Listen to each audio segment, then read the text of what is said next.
Bienvenue sur Crimes d'hier et d'aujourd'hui. N'hésitez pas à vous abonner, à laisser un commentaire et à aimer la vidéo. Merci pour votre soutien. Plongez maintenant dans l'univers fascinant et troublant des affaires criminelles qui ont marqué l'histoire. L'affaire Pistorius. Le 14 février 2013, au matin de la Saint-Valentin, Oscar Pistorius est soupçonné d'avoir tiré 4 balles sur sa compagne. Sa compagne étant la mannequin et présentatrice Reeva Steenkamp. Elle s'était réfugiée dans la salle de bain de leur domicile à Pretoria, en Afrique du Sud. Oscar aurait tiré des coups de feu à travers la porte, l'atteignant à la tête, au bras, à la hanche et à la main, et causant ainsi sa mort. Revenons sur l'homme qu'était Oscar Pistorius.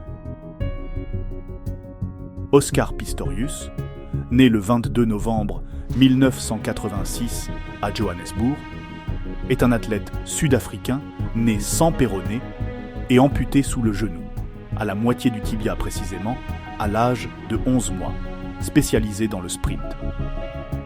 Il est le premier athlète amputé à concourir dans un championnat du monde pour les valides, et le premier athlète handicapé médaillé parmi les valides lors des mondiaux de Daegu en 2011.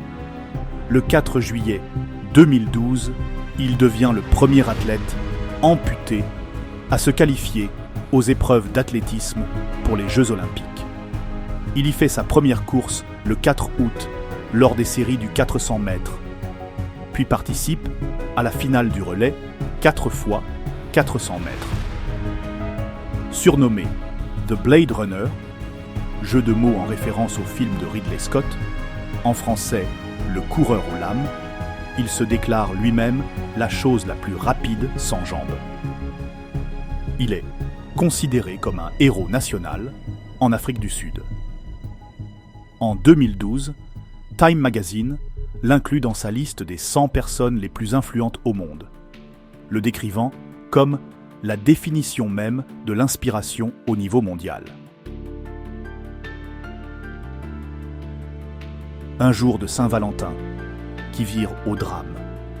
Cette nuit-là, du 14 février 2013, la luxueuse demeure d'Oscar à Pretoria a été le théâtre d'une tragédie. Tout commence par une dispute qui devient suffisamment intense pour alerter les voisins. Des cris de femmes proviennent du domicile. Selon la version des enquêteurs, la dispute aurait atteint un tel sommet que Reeva se serait réfugiée dans la salle de bain, verrouillant la porte pour se protéger. Peu de temps après, 4 coups de feu résonnent. Reeva est touchée et décède peu après. Oscar Pistorius, quant à lui, présente une version très différente des faits. Selon lui, en pleine nuit, il aurait entendu un bruit venant de la salle de bain, le faisant croire à un cambriolage. Pris de panique et vulnérable sans ses prothèses, il tire plusieurs coups de feu avec son Magnum Parabellum à travers la porte, croyant éliminer une menace. Ce n'est qu'après, en ouvrant la porte, qu'il réalisa que la personne derrière la porte était Reeva, sa bien-aimée. Dès le lendemain, cette tragédie fait la une des journaux du monde entier.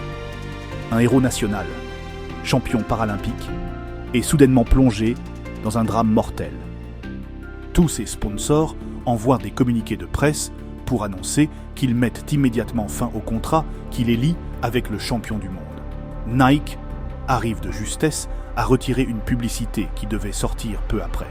Une pub tragiquement prémonitoire, puisqu'elle représentait Oscar en pleine impulsion dans les starting blocks, avec la légende « I am the bullet in the chamber ».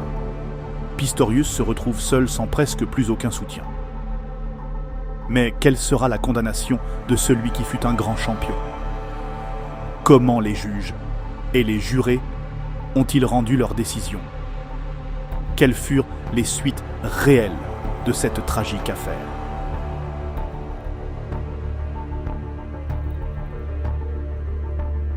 Le jour même des faits, Pistorius est placé en garde à vue par la police sud-africaine qui exclut la thèse d'un accident.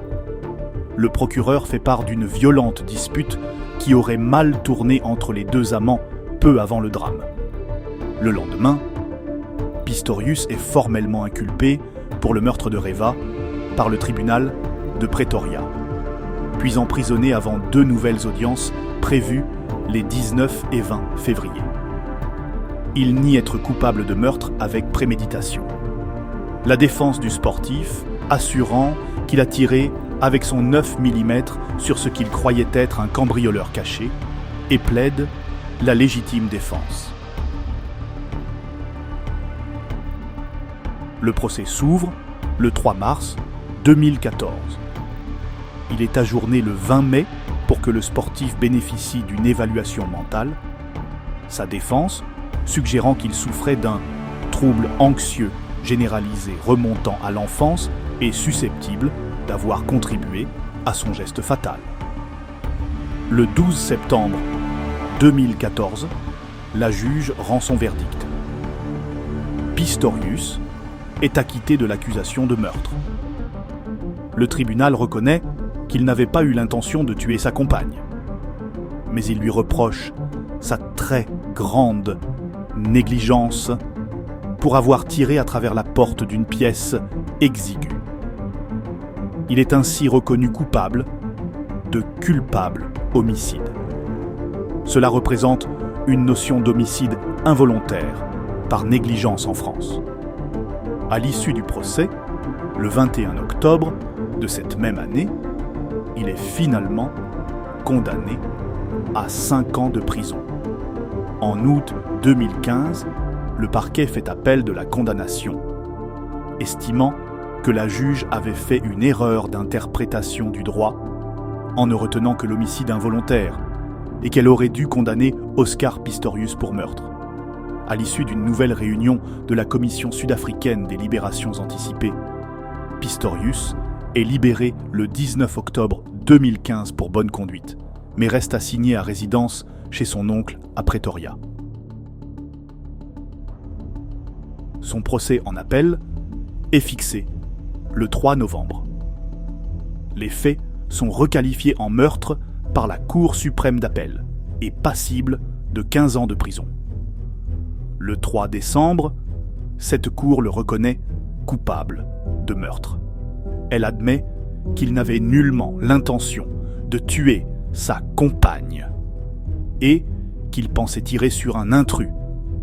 Mais elle précise qu'il ne pouvait ignorer le risque de tuer en tirant à travers la porte d'un espace clos. Il aurait dû prévoir que la personne derrière la porte pouvait être blessée. Sur cette base, elle estime qu'il n'aurait pas dû être condamné pour homicide involontaire, mais pour meurtre. L'affaire est renvoyée à la juridiction de première instance pour qu'elle revoie sa sentence. Et le 6 juillet 2016, Oscar Pistorius est condamné à 6 années de prison ferme. Le 21 juillet, le parquet demande au tribunal de réexaminer cette condamnation, car il la juge scandaleusement clémente et estime qu'elle ne respecte pas la peine plancher légale de 15 ans prévue pour les meurtriers. Débouté, le parquet saisit la Cour suprême d'appel de Bloemfontein, qui lui fait droit et condamne Pistorius à 13 ans et 5 mois de prison. Pistorius est incarcéré à la prison d'Atteridgeville dans la banlieue de Pretoria, qui lui offre d'excellentes conditions de détention en raison de son handicap. Pistorius dispose ainsi de sa propre salle de bain et de son propre potager. En avril 2023, il dépose une demande de libération conditionnelle qui lui est refusée au motif qu'il n'a pas encore accompli la moitié de sa nouvelle peine commencée en novembre 2017. Le 24 novembre 2023, après avoir examiné une possibilité de libération conditionnelle, la commission chargée des libérations anticipées accorde à Pistorius une libération conditionnelle pour le début de l'année suivante. Le 5 janvier 2024, Oscar Pistorius sort de prison après avoir purgé la moitié de sa peine. Il devra notamment suivre une thérapie pour ses colères, effectuer des travaux d'intérêt général et suivre une thérapie sur les violences faites aux femmes. Merci à tous d'avoir regardé et écouté cette vidéo pour Crimes d'hier et d'aujourd'hui. N'hésitez pas à vous abonner, à aimer la vidéo pour donner de la force à cette nouvelle chaîne YouTube. Restez connectés pour ne louper aucune des prochaines vidéos. À très bientôt pour de nouvelles affaires fascinantes, passionnantes et frissonnantes pour Crimes d'hier et d'aujourd'hui.